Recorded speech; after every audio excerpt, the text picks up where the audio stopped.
오늘은 함께 읽은 누가복음 10장의 말씀을 가지고 가서 내 이웃을 도우라 라는 제목으로 말씀의 은혜를 나누겠습니다. 지금으로부터 정확하게 60년 전 1964년 3월 13일에 미국의 어느 한적한 도시에서 아주 끔찍한 일이 발생을 했습니다. 당시에 29살 되었던 키티 제노비스라고 하는 한 여인이, 미국 여인이죠, 새벽에 길을 가다가 자신의 집 현관 앞에서 괴한에게 무참하게 폭행을 당하고 살해가 되었습니다. 그녀가 괴한에게 무차별 폭행을 당하는 동안 이웃 주민 38명이 그 현장을 지켜봤습니다. 하지만 그들 중에 경찰에 신고하거나 제노비스 양을 도와준 사람은 아무도 없었습니다. 결국 제노비스 양은 많은 사람들이 지켜보는 가운데 자신의 집 앞에서 무참히 폭행을 당하고 살해되고 말았습니다. 2015년이죠. 2015년 11월 27일 일간지 한 면에 이런 기사가 떴습니다. 우리나라 신문입니다. 한겨레 신문인데요. 한 아파트 경비원 박아무개 씨가 출근하던 길에 비틀거리다가 주저앉듯 쓰러졌습니다. 아침 6시 5분경 서울 오류동의 한 거리에서 있었던 일입니다. 한 여성은 스마트폰을 들여다보면서 박 씨 곁을 걸어갔습니다. 쓰러진 박 씨 가까이에 6명이 지나갔습니다. 그리고 차량 석 대가 지나쳤지만 차를 세우고 내리는 운전자는 없었습니다. 뒤늦게 그를 발견한 동료가 급하게 119에 신고해서 차가 도착했습니다. 급하게 병원으로 이송을 했지만 이미 자가 호흡이 멈췄고 맥박도 끊어진 상태였습니다. 심폐소생술을 시도했지만 소용이 없었습니다. 결국 이분은 돌아가셨습니다. 물론 이렇게 절망적인 소식만 있는 것은 아닙니다. 희망을 주는 소식도 있습니다. 1918년 11월 26일 날 경남의 한 지역 신문에 나온 기사인데요. 그날 저녁 8시쯤 포항 시내에 있는 시장 옆 도로에 한 남자가 쓰러졌습니다. 마침 그 길을 지나고 있던 고등학생 3명이 이 쓰러진 남성을 발견하고는 뛰어가서 그를 병원의 응급실로 급하게 옮겼습니다. 그리고 치료를 받게 했습니다. 이 학생들은 그 사람의 응급실 치료 비용까지 지불을 하고 그 현장을 떠났다고 합니다. 구사일생으로 생명을 건진 남자가 자신을 도와준 사람들을 찾기 위해 수소문하는 과정에서 그 장본인이 고등학생들이라는 것을 알고 이 훈훈한 선행 소식이 전해졌습니다. 우리가 사는 세상 속에는 이처럼 남일처럼 생각되지 않는 가슴 아픈 사건이 있는가 하면 따뜻한 미소를 자아내는 훈훈한 이야기도 있습니다. 근데 오늘 성경을 보니까 성경 속에도 이런 비슷한 내용이 있습니다. 오늘 본문은 선한 사마리아 사람에 대한 이야기입니다. 아마 성경 속에 가장 유명한 이야기 중에 하나가 아닐까 생각을 해봅니다. 이 이야기는 어떤 율법 교사가 예수님께 시험하는 질문을 던지는 것으로 시작을 합니다. 당시 율법 교사는 요즘으로 말하면 법관입니다. 법관이고 재판관쯤 되는 아주 고위직 사람이죠. 백성들에게 하나님의 율법을 가르칠 뿐만 아니라 사람들의 상황을 해석하고 법을 적용해서 판결도 하고 그들을 이렇게 도와주기도 하는 그런 사람입니다. 옳고 그름을 판단하는 사람들이죠. 유대 사회는 하나님의 법이 가장 강력하게 작용하는 사회였기 때문에 이들이 바로 소위 이 사회를 지배하고 있는 엘리트 중에 엘리트 계층이었습니다. 가장 막강한 권력을 가지고 있는 사람들이죠. 물론 이들은 예수님을 거절하고 공격했던 대표적인 부류이기도 합니다. 예수님을 시험하여 라는 표현에서 알 수 있듯이 율법 교사는 예수님을 붙잡으려는 불순한 의도를 가지고 예수님께 질문을 했습니다. 그는 예수님께 어떻게 하면 영생을 얻을 수 있습니까? 라고 물었습니다. 그 당시 영생은 장차 의인들이 받게 될 종말의 축복을 가리키는 매우 전문적인 용어였습니다. 유대인들은 자신의 삶과는 상관없이 이미 그것이 혈통으로 자신들에게 주어졌다고 믿었습니다. 반면에 불의한 사람은 어떤 방식으로도 영생에 참여할 수가 없었습니다. 다시 말해서 율법교사는 예수님께 어떻게 하면 천국에 갈 수 있습니까? 이렇게 물은 것입니다. 우리식으로 말하면 어떻게 하면 구원받을 수 있습니까? 이렇게 물은 거지요. 비록 예수님을 궁지에 빠뜨리려는 의도가 명확한 질문이기는 하지만 어떻게 하면 영생을 얻을까에 대한 궁금점은 모든 인류의 관심사입니다. 예수를 믿고 구원의 확신이 있는 우리에게는 일상처럼 익숙한 것이 영생이고 천국입니다. 하지만 아직 구원의 확신이 없는 사람들에게 영생이나 천국 가는 방법은 참으로 중대하고도 중요한 문제입니다. 율법 교사의 질문에 예수님께서 율법에 무엇이라고 기록되었으며 내가 어떻게 읽느냐 이렇게 되물으셨습니다. 율법에 대해서는 둘째가라면 서러운 사람들이기 때문에 율법 얘기가 나오면 아마 반가웠을 것입니다. 어떻게 천국에 가는지를 묻는 질문에 율법에 하나님의 뜻이 어떻게 나타나 있는지를 물으신 것입니다. 그리고 내가 어떻게 읽느냐라는 말은 그 율법이 너를 통해 어떻게 나타나고 있느냐 이런 말입니다. 이 물음에 율법 교사는 100점짜리 대답을 내놓습니다. 오늘 본문 27절이죠. 우리 함께 읽겠습니다. 대답하여 이르되 내 마음을 다하며 목숨을 다하며 힘을 다하며 뜻을 다하여 주 너의 하나님을 사랑하고 또한 내 이웃을 내 자신과 같이 사랑하라 하였나이다. 이것은 유대인이라면 결코 모를 수 없는 율법의 핵심 중에 핵심으로 알려진 가장 큰 계명입니다. 아마도 유대인들은 글씨를 배우기 전부터 이 율법을 귀에 딱지가 앉을 정도로 듣고 또 듣고 외웠을 것입니다. 예수님께서도 내 마음과 목숨과 뜻과 힘을 다하여 하나님을 사랑하고 내 이웃을 내 자신과 같이 사랑하라 라고 하는 것이 더 큰 계명, 이보다 더 큰 계명이 없다고 하는 것을 확인해 주셨습니다. 이처럼 율법 교사의 대답은 한치의 빈틈도 보이지 않을 만큼 완벽했습니다. 예수님은 그를 칭찬하셨습니다. 그리고 이렇게 말씀하셨습니다. 이를 행하라. 그러면 살리라. 이를 행하라. 그러면 살리라.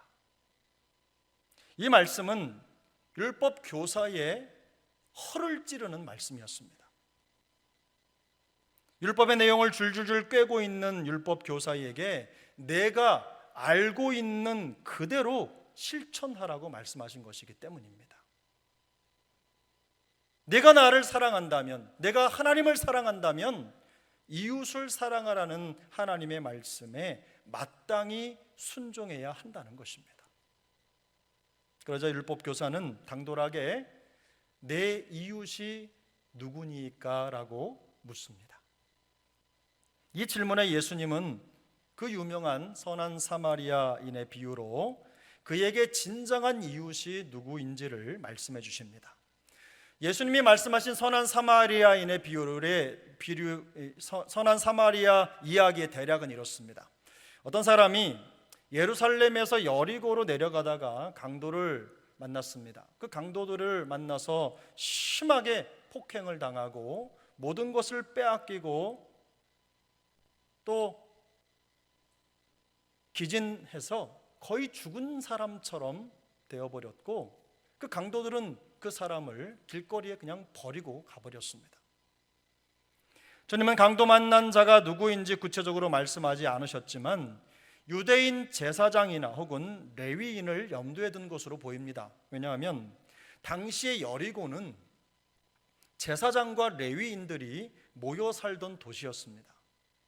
그래서 아마 이 사람은 예루살렘에서 일을 마치고 여리고로 가는 제사장 중에 한 명이거나 혹은 레위인 중에 한 명이었을 가능성이 매우 높습니다. 근데 때마침 한 제사장이 그 길을 지나갑니다.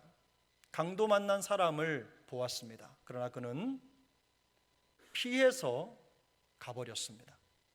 두 번째로 레위 사람도 그곳을 지나갔지만 그를 보고 피하여 그냥 떠나가 버렸습니다.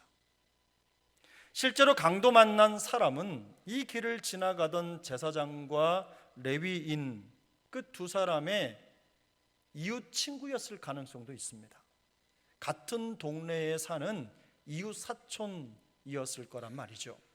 하지만 그들은 무관심으로 강도 만난 자를 버리고 떠나버렸습니다.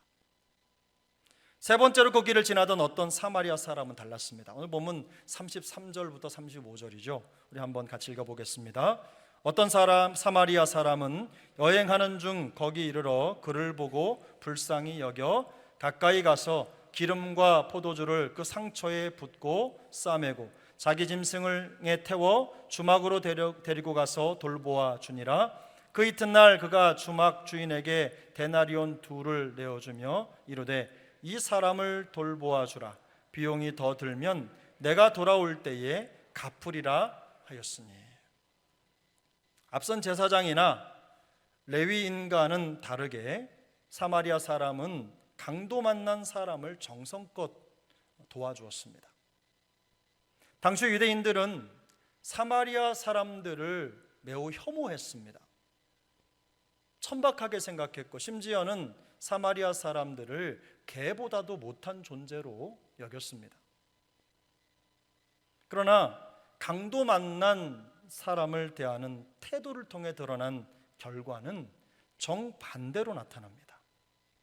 하나님의 율법에 대해서 기가 막힌 답변을 제출했던 율법 교사와 같은 부류에 속한 제사장과 레위인은 오히려 율법의 가르침대로 행동하지 않았습니다.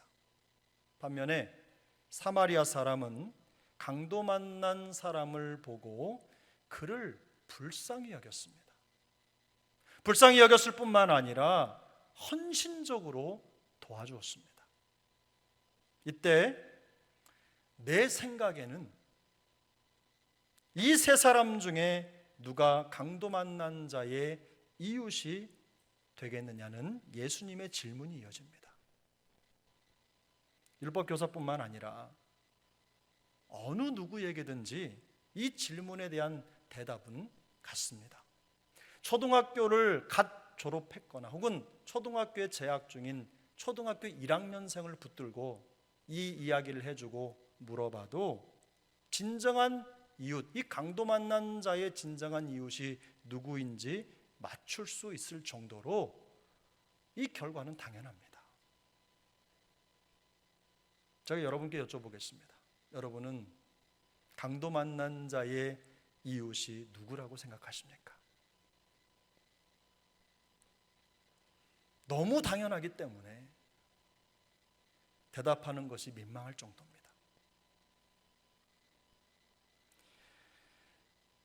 예수님과 율법 교사 사이에 이루어진 이 대화를 통해서 우리가 알 수 있는 몇 가지 중요한 사실이 있습니다. 첫 번째는 말씀을 알고 있는 것과 말씀을 실천하는 것은 다르다는 것입니다. 당시 유대인들은 하나님의 말씀과 율법의 내용을 너무 잘 알고 있었습니다. 율법 교사는 예수님의 질문에 유창한 답변을 내놓았어요. 그것은 참으로 훌륭한 답이었죠. 마음을 다하며 목숨을 다하며 힘을 다하며 뜻을 다하여 주 너의 하나님을 사랑하고 내 이웃을 내 자신처럼 사랑하라. 이것은요, 율법의 핵심을 꿰뚫는 정답이었습니다. 그러나 머리로 아는 것과 몸으로 실천하는 것은요, 다른 문제입니다. 그런 말씀을 줄줄 외우고 있었지만 마음과 삶으로는 진리이신 예수님을 부정하는 자들이었습니다. 참된 성도라면 이런 이중적이고 기형적인 신앙생활을 철저히 경계해야 합니다. 머리로는 분명히 알면서도 마음으로 회개하지도 않고 말씀을 행하려는 열심도 없다면 분명히 문제가 있습니다.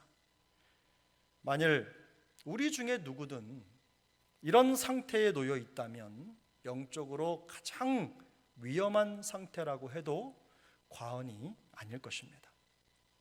주님은 하나님의 말씀을 알고 행하면 복이 있으리라고 말씀하십니다. 물론 우리는 원천적으로 부패하고 죄인이기 때문에 완벽하게 말씀을 실천할 수는 없습니다. 최선을 다한다고 할지라도 완전할 수는 없습니다. 그러나 방법이 아주 없는 것은 아닙니다. 골로새서 1장 29절을 보면 이렇게 말씀합니다. 이를 위하여 나도 내 속에서 능력으로 역사하시는 이의 역사를 따라 힘을 다하여 수고하노라. 나의 최선조차도 우리 안에 역사하시는 성령님을 온전히 의지하는 것이 되어야 한다는 말입니다. 하나님의 말씀과 예수님의 가르침을 실천할 수 있도록 능력을 주시고 이끌어 주시는 분이 바로 우리 안에 계신 성령님이시기 때문입니다. 저는 우리 사랑하는 세중앙 지체들이 성령님을 의지하는 하나님의 사람들이 되시기를 축복합니다. 내 능력과 내 의지가 아니라 우리 안에 역사하시는 성령님을 의지하고 말씀을 이루어드리는 하나님의 사람들로, 또 신행일치의 기쁨을 누리는 사람들로, 성도로 세워져 갈 수 있기를 예수님의 이름으로 축복합니다. 선한 사마리아인의 비유를 통해서 알 수 있는 두 번째 사실이 있습니다. 성도는 세상 사람들보다 더 의로운 말씀 실천자가 되어야 한다는 것입니다. 이 더 의로운 말씀 실천자라는 게 굉장히 중요한데요. 제가 신학교에 다닐 때 박사과정의 지도 교수님 중에 한 분이 그런 말씀을 하셨습니다. 목사는 항상 성도보다 성경을 조금 더 알아야 된다. 뭐 다른 거 이런 세상 지식, 상식 이런 것보다도 성경은 항상 성도보다 조금 더 알아야 된다. 성도가 이만큼 성경을 알고 있다면 목사는 그거보다 조금 더, 항상 조금 더 알아야 된다. 그러니 여러분, 제가 더 좋은 목사가 되려면 여러분의 도움이 필요합니다. 여러분 열심히 성경 공부하시고 성경 아셔서 제가 여러분을 넘어서는 게 버거울 정도로 여러분이 달리셔야 돼요. 여러분이 게으르시면 제가 게을러집니다. 여러분이 말씀 사모하지 않으시면 목사가 게을러지는 거예요. 여러분 저 도와주실 거죠? 도와주실 거지요? 그렇게 될 줄로 믿습니다. 사실 강도 만난 자가 그냥 지나친 제사장과 레위인은 당시에 의로운 사람으로 알려진 대표적인 부류의 사람들입니다. 요즘으로 말하면 경건한 그리스도인처럼 보이는 사람들이죠. 정상대로라면 강도 만난 자를 결코 그냥 지나칠 수 없는 자들입니다. 하나님의 말씀을 삶의 규범으로 가지고 있는 사람들이기 때문입니다. 그러나 그들은 어려움에 처한 사람을 보고 무관심했습니다.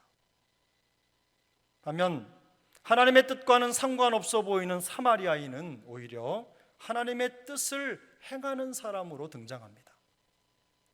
자신을 하나님의 백성이라고 뽐내는 사람들보다 훨씬 더, 몇 배나 더 하나님의 뜻을 잘 행하는 사람입니다. 선한 사마리아인이 구원을 받았느냐 혹은 받지 못했느냐는 이 이야기의 핵심이 아닙니다. 말씀을 가졌으면서도 말씀을 알지 못하는 이방인보다 더 의롭지 못한 부끄러운 종교인들을 지적하고 계신 것이기 때문입니다. 마태복음 5장 16절은 이렇게 말씀합니다. 이같이 너희 빛이 사람 앞에 비치게 하여 그들로 너희 착한 행실을 보고 하늘에 계신 너희 아버지께 영광을 돌리게 하라. 주님은 또 그렇게 말씀하셨죠. 너희의 의가 서기관과 바리새인보다 낫지 않으면 너희는 천국에 들어갈 수 없다. 이게 주님의 말씀입니다. 이것은 말씀을 알고 있는 것만큼 우리가 그 말씀을 행해야 한다는 뜻입니다. 말씀을 가진 자로서 도덕적으로 실패한 사람이 되지 말라는 뜻입니다. 말씀 없는 세상 사람들보다 더 의로운 사람이 되어야 한다는 말입니다. 말씀 없는 세상 사람들보다 조금 더 앞서가야 된다는 말이에요. 제가 설교를 시작하면서 지금 세상에서 일어나고 있는 몇 가지 사례를 소개해드렸습니다. 결코 일어나서는 안 될 일들이 아무렇지도 않게 일어나는 세상입니다. 그것이 우리가 살고 있는 세상의 현실입니다. 반대로 당연한 행동, 반드시 있어야 할 행동들은 오히려 희귀해 보입니다. 비정상이 정상처럼 보이고 당연한 것들이 특별해 보이고 작은 선행이 일간지 기사에 오를 정도로, 기사거리가 될 정도로 그렇게 척박한 세상이 된 거예요. 참으로 안타까운 상황이지만 저는 오히려 이런 상황이 우리 그리스도인들에게는 복음을 위한 절호의 기회라고 생각을 했습니다. 말씀을 실천하는 우리 각자의 착한 행실이 불신자에게 복음이 건너가는 다리 효과를 낼 수 있기 때문입니다. 작은 희생, 작은 배려, 작은 행동 하나가, 선행 하나가 복음의 문을 여는 거예요. 반면 세상 사람보다 더 의롭지 못하다면 복음의 길은 막히고 말 것입니다. 세상은 말씀을 가졌으나 도덕적으로 실패한 사람들의 말을 듣지 않을 것입니다. 성도가 세상 사람들보다 더 의롭지 못하다면 복음의 역사는 결코 나타나지 않을 것입니다. 물론 선행으로 구원받는다는 말씀을 드리는 게 아닙니다. 선행으로 구원을 받을 수 없습니다. 그러나 선행 없는 삶으로 우리의 구원과 신앙을 증명할 수도 없습니다. 야고보서 2장 15절부터 17절의 말씀은 이렇게 우리에게 경고합니다. 만일 형제나 자매가 헐벗고 일용할 양식이 없는데 너희 중에 누구든지 그에게 이르되 평안히 가라, 덥게 하라, 배부르게 하라 하며 그 몸에 쓸 것을 주지 아니하면 무슨 유익이 있으리요. 이와 같이 행함이 없는 믿음은 그 자체가 죽은 것이라. 이처럼 구원받은 성도는요, 말씀을 행함으로 나타나는 구체적인 열매를 맺게 마련입니다. 우리가 차별화된 말씀의 실천자가 되어서 착한 행실을 드러내는 삶을 살아갈 때 세상은 우리가 전하는 목소리에 귀를 기울일 것입니다. 우리가 전하는 복음을 듣기 위해서 귀를 쫑긋 세울 거예요. 하나님께서는 선한 사마리아인의 비를 통해서 말씀을 가진 성도의 일상이 말씀을 실천하는 현장이 되어야 함을 말씀해 주십니다. 우리의 일상은 말씀 실천의 현장인 거죠. 그런데 한 가지 더 이 비유를 통해 말씀하시는 것이 있습니다. 우리 그리스도인들이 강도 만난 자와 같은 누군가를 보고 불쌍히 여기는 진정한 이웃이 되어야 한다는 겁니다. 사실 본문 속에 등장하는 강도 만난 자는 다름 아닌 허물과 죄로 죽었던 우리의 옛 모습입니다.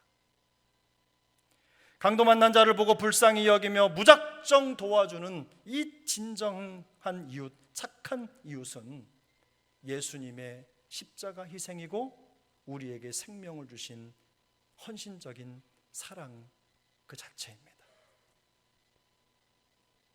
주님은 우리에게 생명을 주시기 위해서 자신의 생명을 기꺼이 내어주신 우리의 참된 이웃이십니다.